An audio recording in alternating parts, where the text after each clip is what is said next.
was 13, something happened that altered the way I looked at life forever.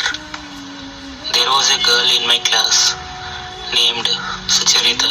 She was bold, mischievous, and a little unpredictable. For reasons I never truly understood, she picked me as her favorite target almost every day. She would sing out loudly in front of everyone, "Jiggy the Great, Jiggy the Great." It annoyed me, but I never responded. I simply let it pass. Then one year, after the school vacation, she did not return. Her name continued to be called during morning attendance, and at first, some of us found it funny.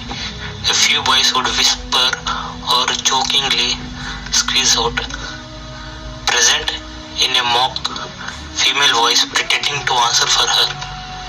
We thought she was probably sick or maybe her family had moved. But after a few days, the truth arrived in a way none of us expected. Her younger brother, who studied 2 grades below me in the same school, walked into our classroom during the break. His face looked different.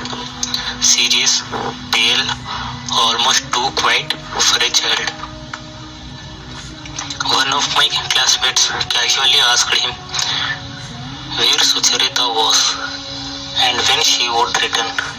He did not smile, he did not hesitate. He simply said softly but clearly, "She died. She had pneumonia." Then he walked away. Those words struck me like a blow.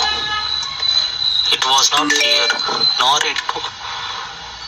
was it sadness. It was shock. Just 2 days earlier, the same girl had been teasing me, laughing, talking, arguing, being loud and full of life. And now, she was gone. Not moved, not missing, not transferred. Gone. That idea terrified me, not because someone had died, but because someone who existed so vividly could simply stop existing. Until then, in my childish mind, death was something that happened to old people, grandparents, someone's distant relative, never someone sitting beside you in class. Her death brought the reality of mortality right to my doorstep. A question began burning in me, not as curiosity anymore, but as deep existential ache. Where do people go when they die? What happens after we stop breathing? I asked elders, teachers, priests, anyone who seemed wise. I spent hours at cremation grounds observing funerals, hoping someone would appear and answer me. But nothing came. No explanation felt real. Not one felt satisfying. So in the innocence and intensity of youth, I made a decision. If no one could tell me what happens after death, then I would go and find out myself. My father was a physician. So what I did is, I went into his room. I took 98 sleeping pills from my father's medicine cabinet, expecting to die and discover the truth. Instead, I woke up 3 days later in a hospital, frustrated that I learned nothing, except that this is not the way to know.